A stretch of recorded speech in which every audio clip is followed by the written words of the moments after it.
હાલો friends, આજે આપણે બનાવીશું પુદીનાના પરોઠા.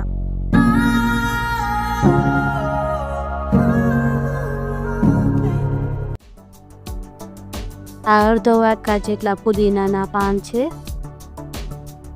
તો સૌથી પહેલા આપણે મોટા વાસણમાં પુદીનાના પાનને કટ કરી લઈશું. પુદીનાના પાનને આ રીતના ઝીણો કાપી લઈશું.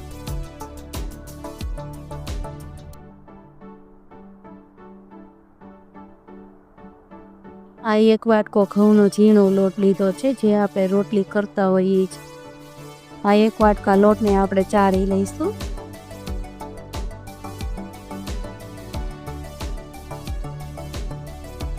ચાર ચમચી જેટલો ચણાનો લોટ છે, તેને આપણે ચાળી લઈશું.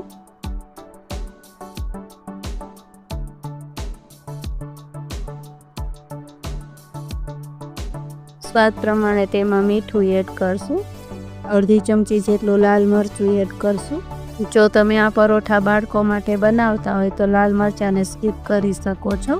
1 ચમચી ધાણા જીરું, અડધી ચમચી હળદર, થોડીક તેમાં હિંગ, 3 થી 4 ચમચી જેટલું તેમાં તેલનું મોણ નાખશું. હવે આ બધું હાથથી આપણે સરસ રીતના મિક્સ કરી લઈશું.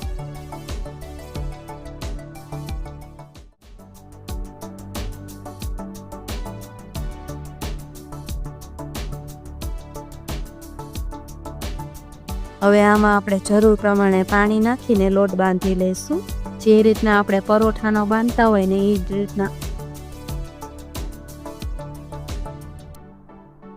થોડું પાણી નાખીને લોટ બાંધતું જવાનું. લોટ બાંધી ત્યારે સરસ પુદીનાની સુગંધ આવે. પુદીનાની સુગંધ જેટલી સરસ હોય કે પુદીનાની સુગંધ આખા ઘરમાં આવે. તો આપણે આ રીતના લોટ બાંધી લીધો છે. આ લોટ બાંધતી વખતે આપણે 1 ગ્લાસ જેટલા પાણીની જરૂર પડી છે. 5 મિનિટ માટે આપણે લોટને સેટ થવા રાખી દઈશું. તો આ 5 મિનિટ થઈ ગઈ છે અને લોટ આપણો સેટ થઈ ગયો છે. હવે તેમાં 1 ચમચી જેટલું તેલ નાખીને લોટને મસળી લઈશું.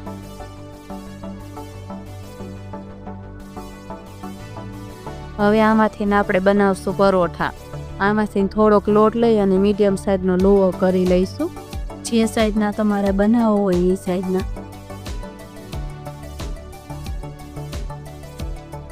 થોડોક આપણે કોરો લોટ લઈ અને તેને વણી લઈશું.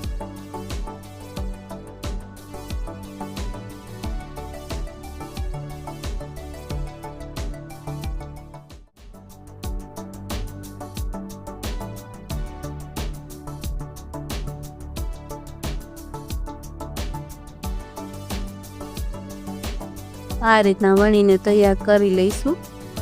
તો તવી આપણે પહેલેથી જ ગરમ થવા રાખી દીધી હતી. હવે તેમાં પરોઠું રાખી દઈશું. પહેલાં આપણે આમાં તેલ કે ઘી કાંઈ નાખવાનું નથી. આને આપણે પહેલાં એમનામાં જ શેકી લઈશું. બે બાજુ આપણે થોડી ડિઝાઇન આવે ત્યાં સુધી ચડવા દઈશું. તો આ એક સાઈડે આપણું પરોઠું થોડુંક ચડી ગયું છે. હવે તેને ફેરવી લઈશું.